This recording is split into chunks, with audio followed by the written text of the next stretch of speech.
جدير مديحي عالم العصر قائد وبدر ظلام الجهل للجهل طارد أرى مركبي نحوك طرف البلاغة الذي شأوه في درك وصفك جائد قدي مركبا حتما فيوضات ربنا Quand on donne à notre enfant un maître pour qu'il puisse apprendre le Coran, pour qu'il puisse apprendre les traditions du prophète sallallahu alayhi wa sallam, pour qu'il puisse apprendre toute autre chose, il faudrait qu'on choisisse la qualité de la personne.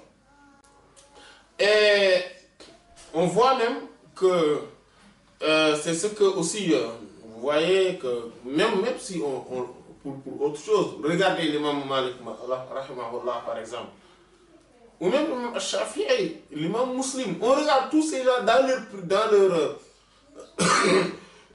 dans leur biographie, on voit qu'à bas âge, c'est leur maman, tous les trois, hein, et d'autres aussi.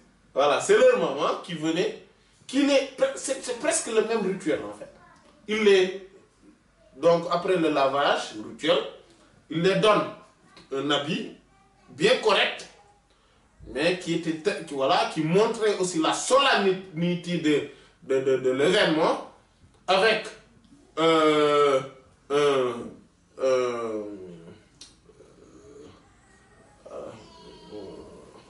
un bonnet, voilà, avec un bonnet, et il les parfume, et ils les disent, allez-y apprendre chez elle.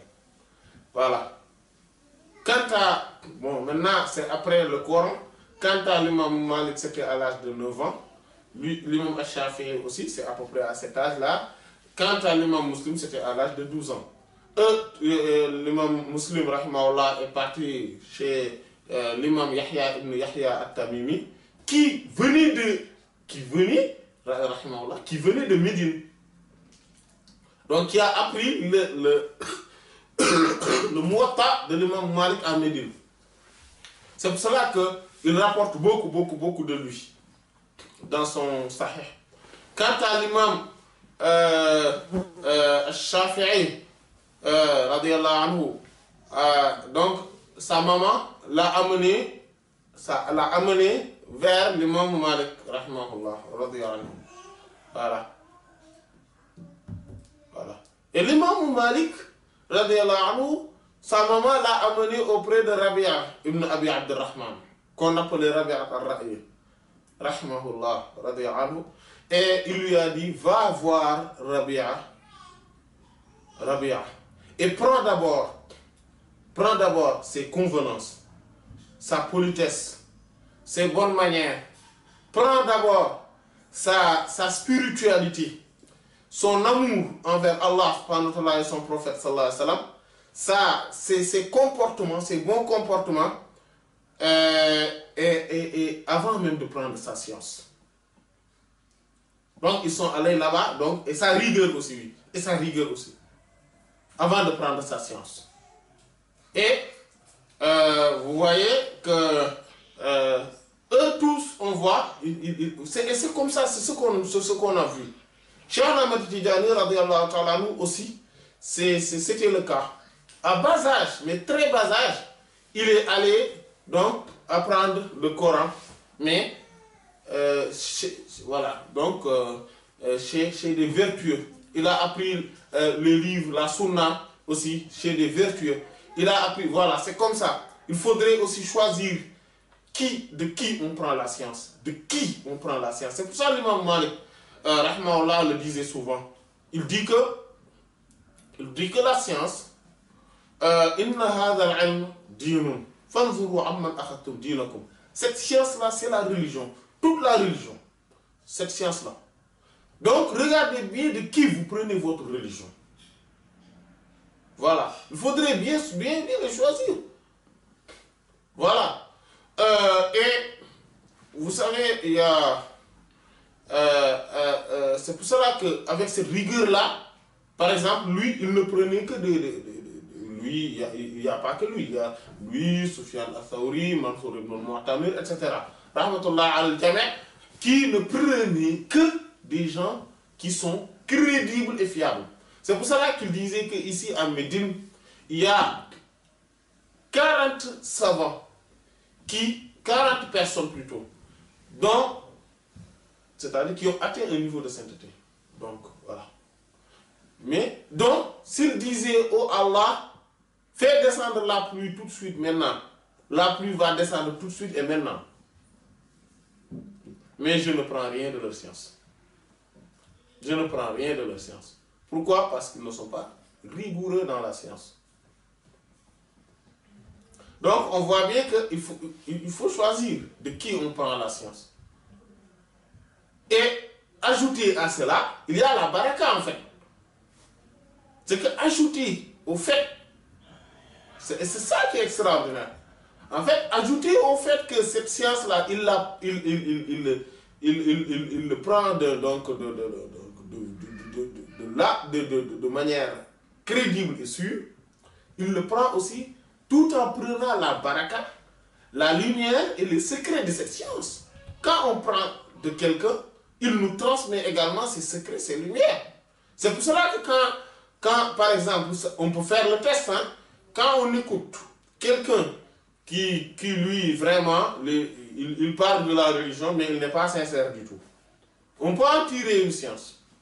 Mais on verra très bien qu'il n'y aura pas la lumière là, ou le secret de cette science, on ne la récupère pas. On n'est pas réceptacle des secrets et lumières de ces sciences.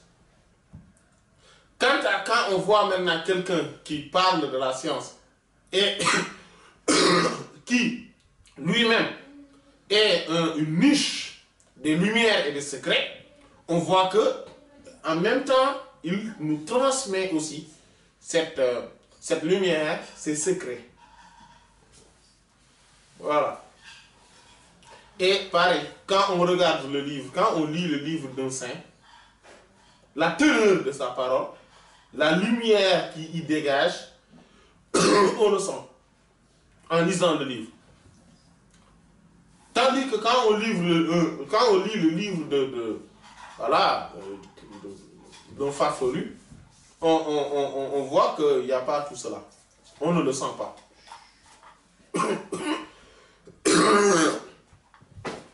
On ne le sent pas.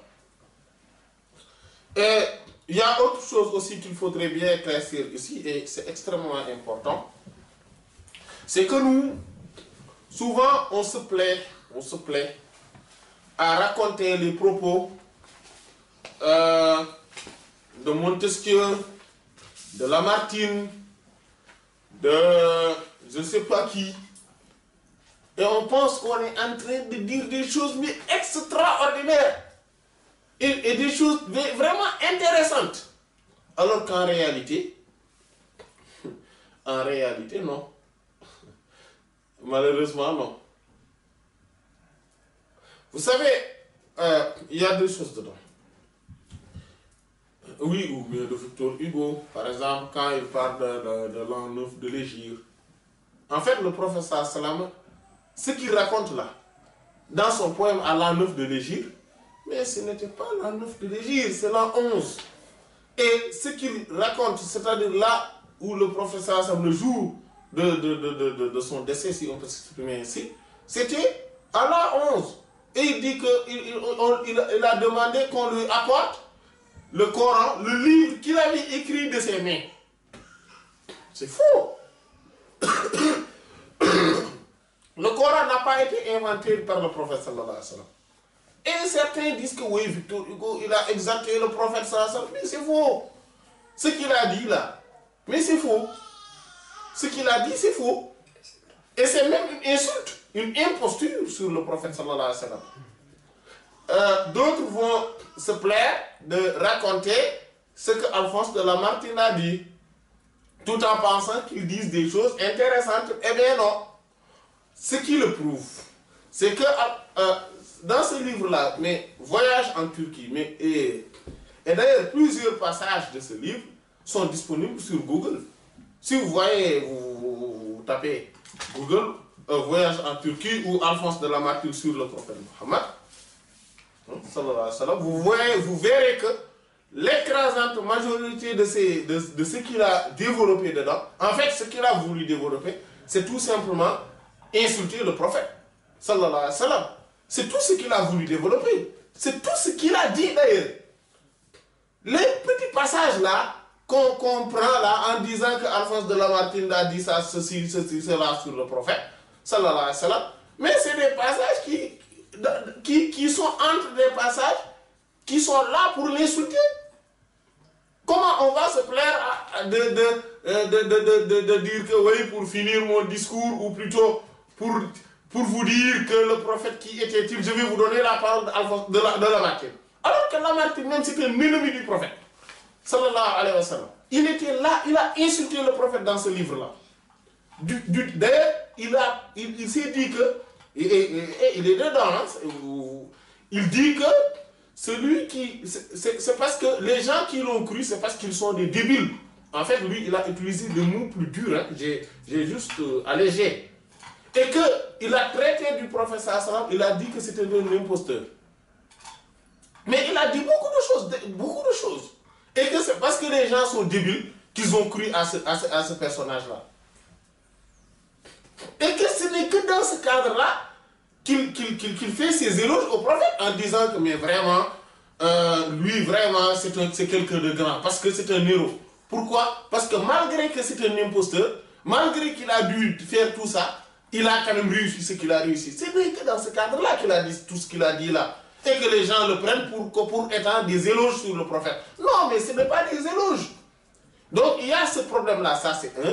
Mais deuxièmement, l'autre problème qui réside sur le fait de prendre en modèle ces gens-là qui en fait sont des ennemis du prophète sallallahu alayhi wa sallam, c'est que non, c'est que dans leur discours, il n'y a pas cette lumière, il n'y a pas cette transmission de lumière et de secrets divins. Il n'y en a pas.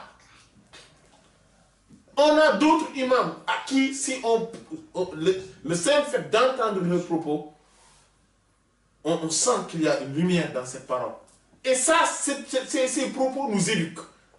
Nous éduquent dans notre comportement, nous éduquent spirituellement, même si on ne s'en rend pas compte.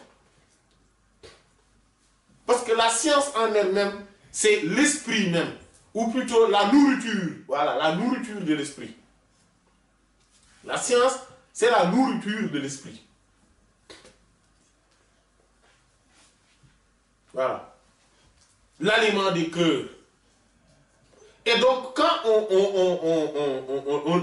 le prend, il faudrait le prendre de sources lumineuses et non de sources ténébreuses. Voilà. C'est là où se trouve le problème. C'est pour cela qu'il faudrait bien choisir de qui on prend la science.